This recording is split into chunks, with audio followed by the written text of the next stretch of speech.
Kelompok 2 akan menampilkan sebuah drama yang berjudul Adinda dan Saijah dari novel Max Havelaar.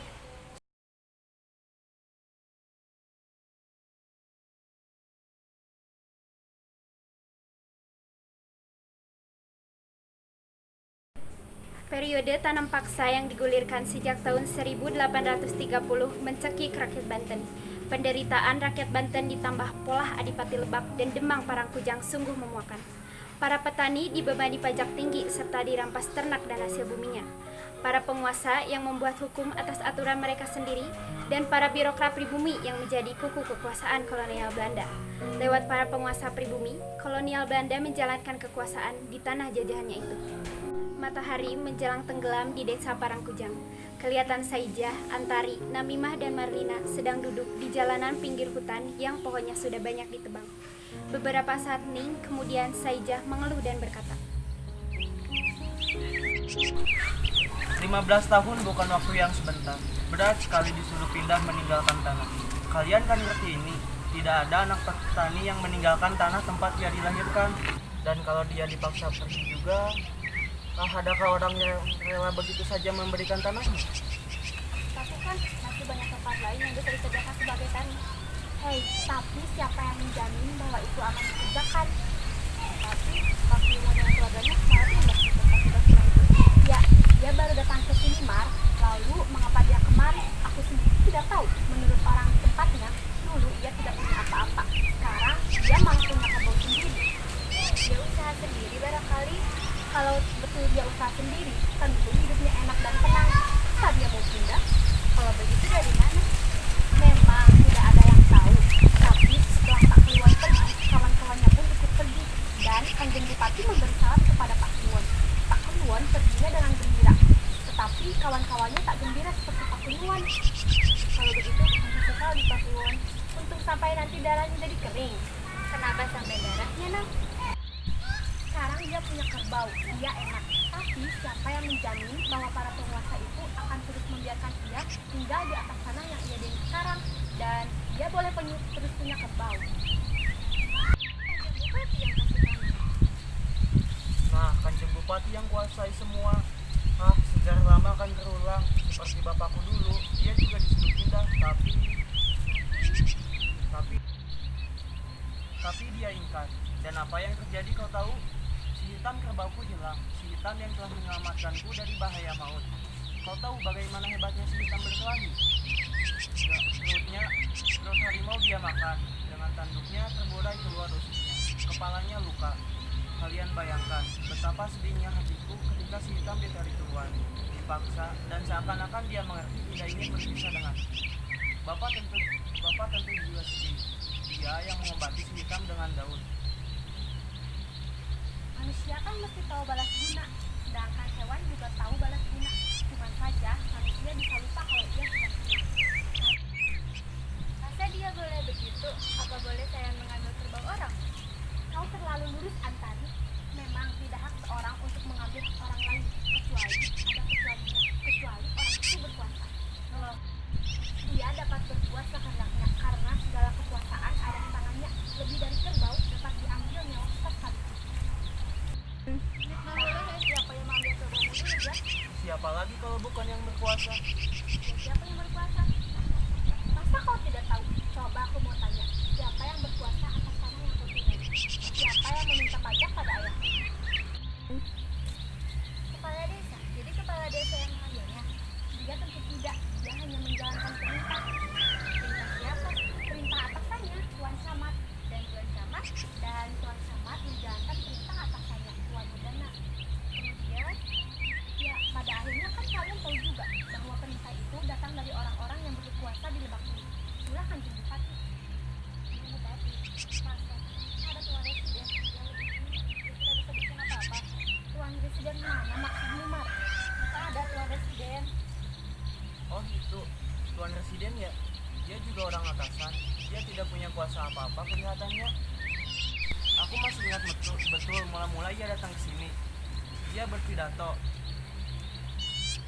Dia datang ke sini dengan anak dan istrinya. Dia senang tinggal di sini. Hebat sekali pidatonya. Tuanku Raden Adipati, Bupati Banten Kidul, lalu Raden Demang yang menjadi kepala distrik daerah ini, Tuan Raden Jaksa yang bekerja menegakkan keadilan, dan Tuan Raden Kriwo yang menjalankan kekuasaan ibu kota, serta para raden lainnya, menteri-menteri dan kepala daerah yang ada di Banten Kidul. Terimalah salam saya. Saya lihat bahwa rakyat tuan-tuan miskin, dan itulah yang menggembirakan hati nurani saya. Sebab saya tahu Tuhan cinta orang yang miskin, dan bahwa ia melimpahkan kekayaan kepada orang yang hendak diujinya. Tetapi kepada orang yang miskin, diutus orang untuk menyampaikan firman-Nya, agar mereka bangkit dari kemelaratan. Dan jiwa manusia tumbuh bukan karena upah, tapi dengan kerja ia berhak menerima upah. Dan untuk presiden yang ada di Banten Kidul, di mana ada 500.000 manusia yang ingin supaya keadilan berlaku di daerahnya, yang ingin supaya keadilan berlaku di Swaparaja yang patuh kepadanya. Tuan-tuan kepala negeri Lebak, kita semua menginginkan itu. Tapi jika di antara kita ada yang melalaikan kewajiban untuk mencari keuntungan, yang menjual keadilan demi uang, atau merampas kerbau dari orang miskin, dan buah kepunyaan orang lapar. Tuan kepala negeri Lebak, siapakah yang akan menegakkan keadilan di Banten Kidul? Dia akan memberikan teguran lunak kepada mereka yang berlaku sesat, dan kepada mereka yang menjalankan kesalahan besar, yang melakukan pemaksaan yang kebijakan. Dia akan mau bicara lagi. Hebat sekali. Dan apa job tuan-tuan di situ? Oh, mereka diam semuanya. Kan beraninya cuma pada yang tidak punya kuasa. Kerbau kami diambil, sebab Bapak Ingkar ikut perintah Kanjeng Bupati. Pikirnya kalau kerbau kami diambil, tentu tidak bisa bekerja, tentu tidak dapat uang, tentu dia bisa diusir. Celaka sekali. Memang Bapak hampir menangis, karena si hitam dulu dibelinya dengan menjual kesuksesan Bapak. Engkau dulu juga punya kerbau. Betul memang ada, tapi sudah lebih dulu diambil. Karena itulah ketika Bapak disuruh memberikan kerbaunya lagi, dia tidak mau. Waktu kerbau pertama dulu diambil, Bapak tidak bilang apa-apa. Karena Tuan Wedana akan mengadakan pesta besar-besaran, kan anaknya yang perempuan kawin. Dan Tuan Wedana adalah adik ipar Kanjeng Bupati. Tapi apakah sudah dibiarkan Tuhan? Ya, dibiarkan Tuhan atau tidak, entahlah. Tapi begitulah jadinya Bapak lari dari rumah, karena kalau dia tidak bisa bayar pajak, dia bukan hanya diusirnya, tapi dia juga bisa dihukum. Pusaka dia tidak ada lagi, kakek pun tidak punya apa-apa. Memang sakit memberikan apa yang sudah menjadi hak kita, apalagi kalau dirugikan. Sudah itu gimana Bapak wujud? Ibu menjadi sakit, lalu tidak lama setelah itu dia meninggal. Ketika Bapak mendengar kabar ibu meninggal, pikirannya tambah kalap. Lalu ia lari pergi jauh, lari dari Lebak, dan tinggallah diriku tak menentu. Sejak itulah aku diambil oleh orang tua si Adinda. Kau tidak berhutang budi apa-apa, Jo. Jika ada hutang, antara kami dengan tanah untuk seperti yang sama dipetakan macam-macam. Dan satu orang ini, siapapun tidak bisa memecahkan. Kalau begitu, kau tetap tinggal di sini. Bagiku soal lain, karena kakekku dan bapakku keduanya telah turun-temurun dirampas oleh Kanjeng Bupati. Bahkan rumah gubukku itu sampai roboh. Aku sudah tidak punya apa-apa lagi, tapi meskipun begitu, aku tetap menjadi incaran Kanjeng Bupati. Mau kemana Bapak rupanya? Dia mau cari makan ke Bogor, tapi dia dikirim kembali lagi ke Badur, lalu dia dipenjara. Tidak lama di penjara, dia meninggal. Karena itulah dia tidak perlu bersusah payah membunuh diri karena kekesalan. Itu Adinda, dia mau kemari. Kalau begitu kami pergi. Pasti dia ada urusan dengan kau.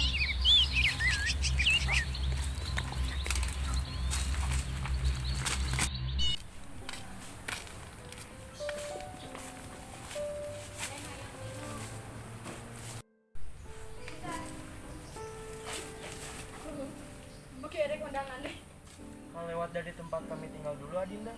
Ya, baru aku lewat dari sana. Dan apa yang kau lihat di sana? Abu, tumpukan tanah bersama kotoran sampah. Di sana memang banyak tumpukan tanah seperti tanda nih.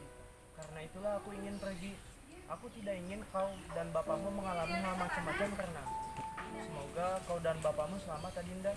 Tapi kemana kau akan pergi? Oh, aku akan ke Betawi. Apa yang hendak kau lakukan? Kau hanya tahu tani. Di Betawi gampang cari uang.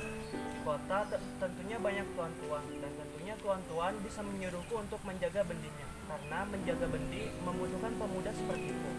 Dan kalau terus rajin, aku akan dapat banyak uang. Saja. Ya. Ya, dan kalau terus rajin dalam 3 tahun, uangku sudah cukup untuk membeli 2 ekor kerbau. Adinda, coba pikir. Kalau terus rajin dalam 3 tahun, uangku sudah cukup untuk membeli 2 ekor kerbau. Kita sudah bisa kawin, karena 2 ekor kerbau telah ada. Baik, sekali saja. Aku mau kawin dengan kau kalau kau kembali. Dan selama kau pergi, aku akan rajin menenun, sarung selendang, membatik. Aku akan rajin selama itu. Aku percaya padamu, Adinda. Tapi kalau aku dapati kau telah kawin dengan yang lain, Saja. Kau kan tahu, aku tidak akan kawin dengan siapapun selain kau. Bapakmu dulu pernah berjanji dengan bapakmu. itu bapakmu dan bapakku. Tapi kau sendiri, Sudah tentu, pasti. Apa kau bilang kan? nanti dari jauh, aku akan panggil namamu. Siapa yang bisa mendengarnya kalau kami sedang menjumpai kamu? Oh iya, betul juga. Begini, Adinda. Tunggu aku di hutan jati di bawah pohon ketapang, tempat kau memberikan bunga dulu aku padaku. Tapi saja, kapan aku harus pergi? Hitunglah bulan. Setelah 36 bulan, aku akan kembali. Dan Adinda, setiap bulan terbit, berilah tanda guritan pisau di lesungmu. Dan jika sudah mencapai 36 guritan, besoknya aku akan kembali. Aku akan menunggumu di bawah pohon ketapang. Maukah kau berjanji kepadaku, Adinda?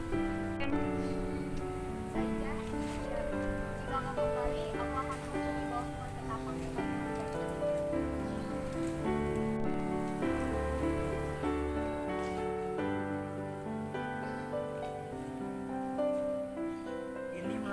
Ini bunga pemberianmu dulu, Adinda. Aku akan selalu menjaganya.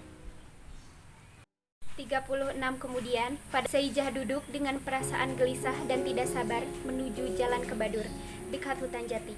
Di sana ada pohon ketapang dan beberapa pohon lainnya. Di pinggangnya ada keris dan ikat pinggang berkilat untuk Adinda.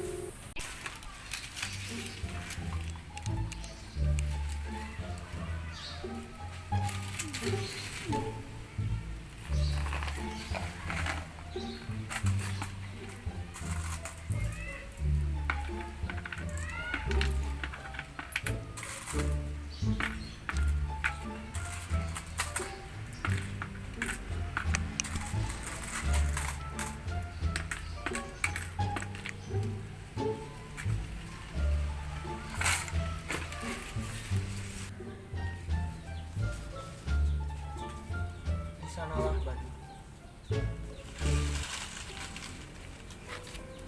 Ingin kupeluk kau, Adinda. Wajahmu, kepalamu, bahumu, matamu yang indah, Adinda. Bibirmu yang menyimpulkan senyum persis ketika kecil dulu kuganggu. Aku datang, Adinda. Selamat datang, Saijah. Selamat datang, Saijah. Jadikan aku istrimu. Bagaimana perjalananmu? Aku di Betawi, Adinda. 3 tahun cari uang tidak jadi suruhan bendi. Aku jadi pelayan. Tepat 3 tahun aku berhenti. Gembira sekali aku kemari, Adinda. Selalu Adinda terkenang dalam hati abang. Sejak berangkat dulu, Adinda, bila malam hari kukeluarkan bunga pemberianmu di bawah pohon ketapang. Tiada sesalan dalam hati abang. Ada timbul sesalan. Pertengkaran kita yang lalu sebelum abang berangkat. Ketika adik pasangkan tali layang-layang adik-adik kecil, aduan layang desa Badur lawan desa Cipurut. Adik salah pasang, desa Badur kalah. Abang malah mencerca adik. Timbul sesal sungguh. Bolehkah abang sekejam itu pada adik? Karena kalau aku mati di rantau orang, tiap orang Badur akan berkata, untunglah si Saijah telah mati, karena dia kurang senonoh pada si adiknya. Ibu, Bapak,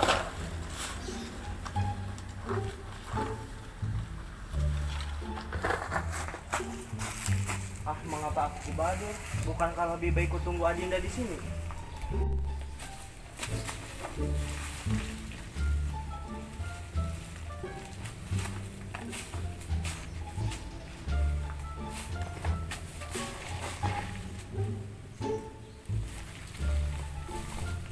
Ah, itu ada perempuan datang. Adinda. Ah, bukan Adinda. Ah, barangkali ia tertidur. Biarlah aku ke Badur. Ah, mengapa aku bimbang? Dia kan pasti datang. Ah, itu ada orang dengan kerbaunya.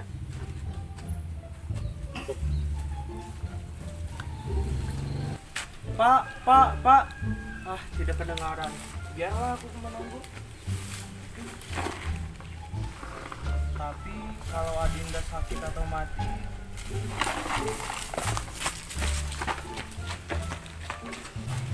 Saija. Kami mengerti kesedihan hatimu. Kau mencari Adinda kan? ya di mana Adinda, Bi? Cerita lama saja. Cerita lama. Maksudmu, Bi? Ketika kepala desa mengambil kerbau Adinda, ibu si Adinda sakit karena kesusahan hati. Adik si Adinda yang kecil meninggal dunia karena tiada ibu yang menyusukan. Sedangkan bapak si Adinda yang patut dihukum karena tidak membayar pajak. Sudah, Bi. Ayah si Adinda pergi meninggalkan Badur. Bapak si Adinda berangkat meninggalkan Lebak. Adinda dibawanya beserta adik-adiknya. Kemana mereka pergi, Bi? Adinda, rumah Adinda Di tanah rumah Adinda berdiri dulu, sudah didirikan rumah baru. dulu. Dulu apa? Lusung Adinda, Bi, lusung. Mengapa? Bukankah Bibi kawan baik Adinda menumbuk padi di kampung? Ya, Bisakah aku tahu di mana lusung Adinda? Saija, Adinda sekeluarga sudah pergi 4 bulan yang lalu. Dan lusung itu sudah menjadi milik orang lain. Bi, katakanlah yang pasti, kemana mereka pergi? Jauh sekali, Nak, lebih jauh dari pasaman kami. Tapi Saija, kesayangan desa kami. Marilah singgah dulu di pondok ini. Kalaunya pasti gembira dan setuju. Bibi yang baik hati, selama darah masih panas, selama derita masih menimpa kaum muda Adinda. Beberapa hari kemudian, dalam sebuah rumah di daerah Cilangkahan menjelang senja, keadaan masih darurat. Suasana hutan di sekelilingnya membangunkan suasana tersendiri dalam rumah itu. Nampak Pak Ento sedang duduk di ruang tamu, Adinda sedang membersihkan ruang tamu, Bibi dan Bu Unia sedang di dapur. Sebentar lagi mereka datang. Kau siapkan minum, Adinda. Berapa orang, Pak? Pak Lontah, Pak Answi, Abdul Isma, dan ada beberapa yang akan dibawanya. Makin banyak orang kemari, Pak. Siapa yang tahan tinggal di Lebak. Memang benar kata Saija dulu. Dia tahu apa yang akan terjadi. Mengapa kau diam, Adinda? Masih saja dalam hatimu? Kalau Saija kembali ke Badur, Pasti dia kembali ke Badur. Dia akan menunggu di bawah pohon ketapang tempat aku memberikan melati padanya. Tapi aku tidak ada. 36 guritan, aku cuma mengguritan 32 baris. kalau Saija kembali ke Badur, dia tidak akan tinggal di Badur dan pasti akan mencari kita. Mereka tidak akan tahu tempat kita.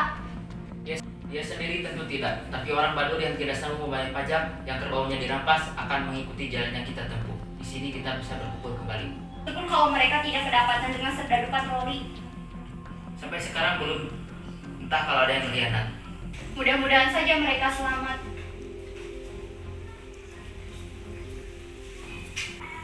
Adinda, Bibi tidak dengar kabar Saija di Badur. Iya, dia sudah datang ke Badur. Bibi pernah melihatnya. Iya, Adinda. Di mana, Bi? Dia mencariku. Tapi aku tidak ada. Dia minta cari lusungmu. Sungguh, dia ada pada Siti, Bi. Bibi tunjukkan. Iya. Aku senang kalau dia tahu aku tetap setia padanya. Tapi Adinda, Iya, Bu. kau jangan terkejut Adinda. Mengapa, Bu? Saija kembali ke Badur, Adinda tidak ada. Dia tinggal bersama saya. Tapi apa, Bu? Saija awalnya seperti gila. Saija gila? Saija tidak benar-benar gila, tapi dia bengong seperti orang gila. Tidak disangkanya kekejaman terus berlaku di Badur, sehingga dia tidak bisa bertemu dengan Adinda. Si Bibi merawat dia dengan baik, tapi mula-mula dia suka tertawa keras-keras. Aneh. Setelah itu tidak lagi. Tetapi pada malam hari kawan-kawan selalu mendengar dia menyanyi. Para penduduk di desa Badur membuat sedekah untuk para buaya di Ciujung agar Saija sembuh. Tapi Saija tidak benar-benar gila. Pada suatu malam saat bulan terang, rumah menuju tempat rumah Adinda dulu. Banyak sekali rumah yang lebih, tapi rumah Adinda sangat dikenalnya betul. Ketika kami mencari dia, kami dapati dia di atas tumpukan sampah. Tangannya memegang segumpal abu bekas balai-balai. Lalu dia membawanya ke mulutnya. Dia tidak memakannya, tapi dia menghirupnya. Itu benar, Adinda. Saat Saijah kembali ke rumah, kami diberinya seumpan uang. Untuk apa, Bi? Karena katanya beli kerbau dengan uang itu sebagai permintaan seorang anak yang sudah tidak punya orang tua lagi. Itu baktinya kepada orang tuanya. Dan besoknya Saijah sudah tidak ada lagi hidup. Dan Bibi membelikannya. Ya, gembira kami ada kerbau lagi. Kerbau itu dirampaskan di Bupati. Ya, Cerita lama lagi. Tapi Adinda, Kanjeng Bupati bukan yang dulu lagi. Sama saja kalau keduanya menjalankan pemerasan. Tapi, apakah saja ada rencana menuju kemari? Kita tidak tahu, Adinda. Pemuda seperti dia sangat lembut hatinya. Dia lebih kenal makna cinta daripada kita. Karena cintanya indah sekali. Lebih indah dari bulan purnama. Aku percaya kalau cintanya takkan pernah pudar. Walau dia sungguh hanya ada 32 muridnya. Pak, tidak ada rombongan yang bertemu dengan Saijah. Beberapa orang pernah melihat dia di jalanan. Dia tidak menuju kemari, tapi menuju ke tanah Lampung. Di sana terjadi pemberontakan rakyat. Saijah menyatu diri dengan rakyat yang berontak di sana. Dan kemudian baru menuju kemari ke tanah hitam ini. Mereka sudah mencium tempat kita ini. Harap saja orang itu dapat memperdaya patroli yang jauh dari sini. Kita harus segera meninggalkan tempat ini. Entah, patroli Belanda menemukan kita. Cepat, kita dalam bahaya. Kita harus melakukan perlawanan, nasib tidak boleh terus disia-siakan.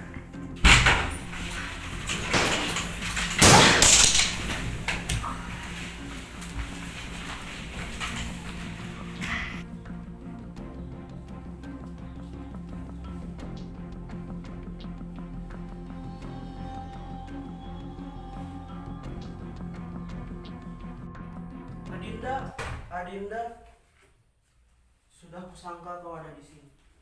Tapi si Jahanam itu lebih dulu kemari. Pasukannya kami cegat di hutan. Kami diserang tiba-tiba.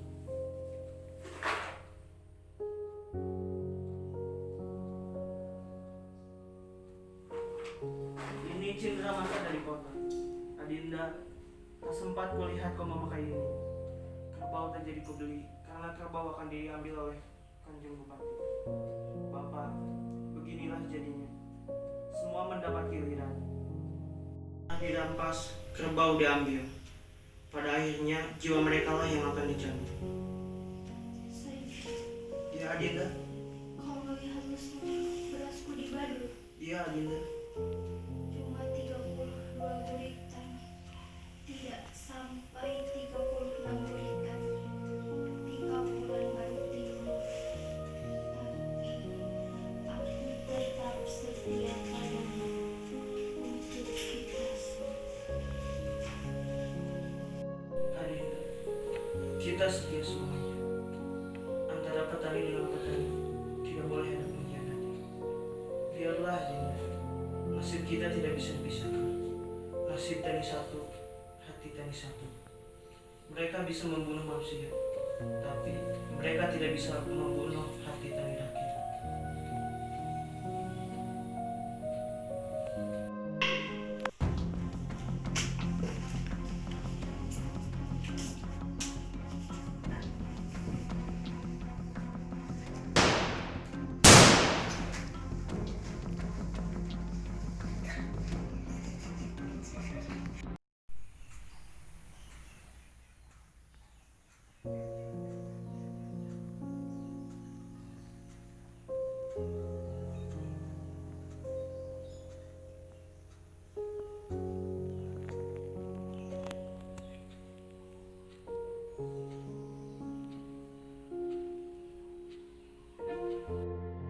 Dan aganya doa syukur naik ke langit dari orang-orang yang saleh.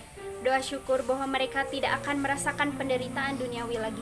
Ketika mendengar Tuhan segala bala tentara telah ikut berperang di bawah panji-panji Belanda, tetapi Tuhan iba melihat malapetaka ini.